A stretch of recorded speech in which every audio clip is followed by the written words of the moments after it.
And we're back on the People Chronicles, learning a little bit about these beautiful blankets that our listeners can't see, but our viewers can certainly take note.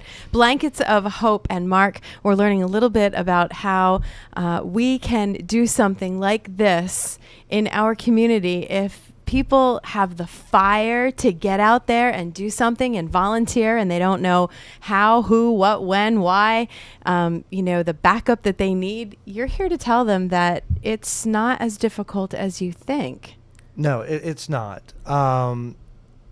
Basically, you just sometimes have to reach out to people that you don't know in different organizations, depending on what you're doing. In my case, I reached out to the Salvation Army at first, not knowing who to talk to, and they actually led me to Sharon Parker, the Berks Coalition, and Homelessness, who eventually just gave me the names and people that I needed to contact. So, I knew nothing about what I was getting into in starting this, didn't know if there was a use or a need for the blankets, but, you just can't be afraid to make those phone calls and make a few phone calls. It doesn't take much time, and to say, hey, who do I need to talk to? And you're going to talk to someone else and so forth until you hit the right person.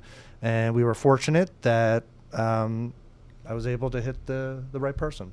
And now this is a question that I don't know how you might be able to answer this. If you've ever come across the person that you've reached out to via email, via phone call, or just, showed up, and you got a negative response in the community or somewhere else regarding what it is that you do. When you want to help someone, have you had a negative effect from anyone? Well, I think the only negative effect that you have, or that I have experienced, and I don't know if it's negative as much as skepticism, because you see plenty of times on the news, oh, nonprofit, this person's raising money for someone, and where, the money ends up not going to what it's supposed to.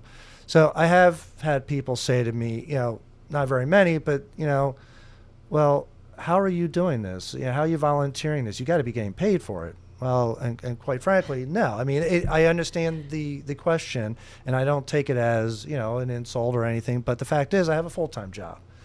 And when I explained it to them, I said, well, do you volunteer for something? Are you a member of something? And I don't remember the response, but the fact is most of us, or some of us, volunteer for Big Brothers, Big Sisters, Easter Seals, Animal Rescue League. So we're all doing some kind of volunteering. So when I came up with the Blankets of Hope, it was my way to volunteer for an organization that I believe in, obviously founded, and I don't need to get paid by it. I have a job. And so, I mean, that's the only negative or the only question that anyone has asked. And again, it is a good question with today, because you do see a lot. And, I have an open checkbook anyway, or open, Yeah, right. Yeah, whatever. Come see it. I don't care. Ultimately, when you do something, volunteer, it's how you feel. And it's really, if you're a good person and you know that, you're doing it, doesn't matter what anyone else thinks. So what does Marc feel at the end of the day, knowing that you're helping all of these people? What does it do for you? How does it make you feel, not just being a husband and a father, but what does it do for you at the end of the day with Blankets of Hope? Well, I can look myself in the mirror and know that I'm a good person. I can sleep at night. And I can also know that, what I'm doing is hopefully helping other people in the community to be aware.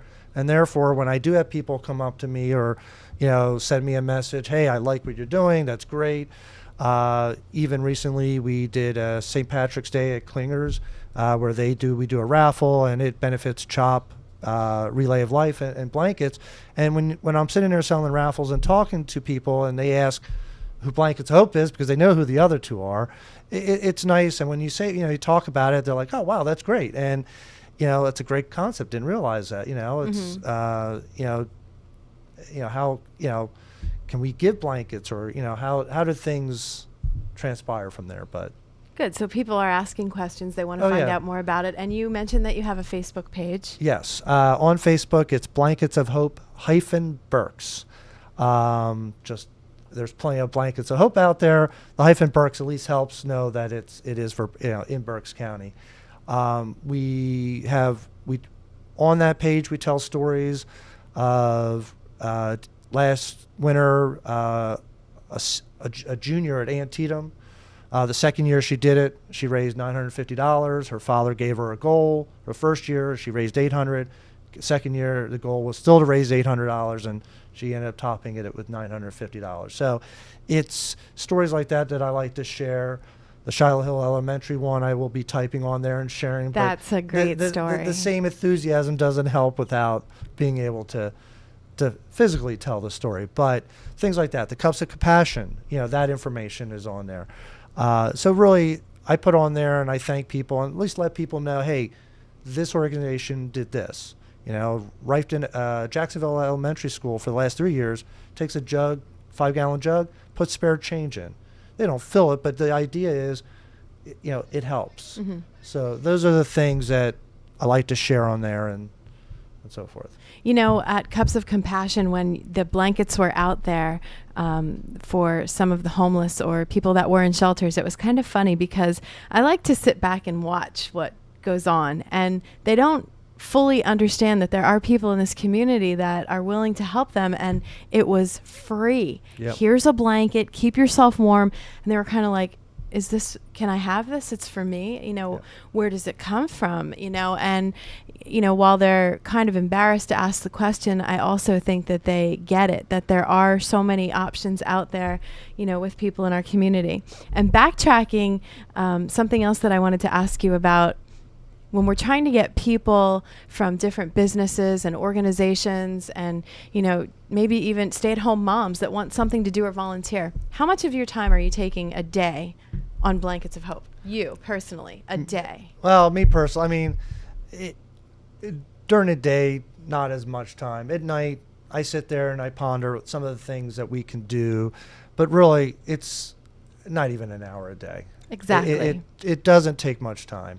And it's not at all. Yeah. I would like to say one other thing. Sure. And this is something that I shared with the students. When we think, and the reason the name Blankets of Hope came up, when we think of a blanket, I know as a child, most of the children use it as a security blanket. So blankets mean security. If you're ever in an accident or in a hospital, they give you a warm blanket. So it's comfort. And obviously for someone who's potentially going through chemotherapy, dialysis, someone who's homeless, you hope that blanket that they get to keep gives them a little hope. So, and I never remember it, but basically in a nutshell is that everyone deserves to feel secure, warm, and to have hope. And that's to me what I feel good about. It's they're feeling good about themselves, which makes me feel good, and it gives them just a little bit of hope for whatever they're going through at that time. Well, I hope that there's more people like you that catch on to your story with Blankets of Hope. And who helped you come up with the name? Actually, I think it was me. I don't just think you. I think it was. I want you to pat yourself on the back right now. Yeah, I may have bounced it off a couple people. I can't remember back that far, but obviously blank is because of what we do. But the hope part is really just, the people at the shelters that get the blankets, they get to take it with them. They don't live at the shelters full time. They try to get out there. This particular blanket, it's not really one used that if you're outside to keep you warm. It'll obviously take a chill off. But when you come in there, you can use it as a pillow. And speaking of Cups of Compassion, some of the people that came up are folding it. And it's like, could I use it as a pillow? Mm-hmm. And absolutely. But you don't have your name on it anywhere. No. Like you're just, what? I am. Navy You're like the invisible hero in all this. I like that. Yes, you are. Yeah, but there are some ways that we have done, even with Berkshire Red Sox, where they bought 48 blankets embroidered. It says Blankets of Hope, has their logo, and they sell it for, say, $25. And part of that covers the actual blanket and the embroidery. The other goes to their organization and our organization. So it benefits both. Some schools can do the same thing as Spiritware. They can sell it as a fundraiser where they will raise money, and some of that money will go back to buying a blanket for a shelter, which gives it's a win-win for both. Right. So It's a great story. Your story. I love it. Thank you so much, Marc. Blankets of Hope. Is there a website? I know we talked about the Facebook page. Yeah, it's just Facebook, so it's Blankets of Hope Berks. All right. Thank you very much. Thank you very much. I'm Jackie Hoffman, and these are the People Chronicles.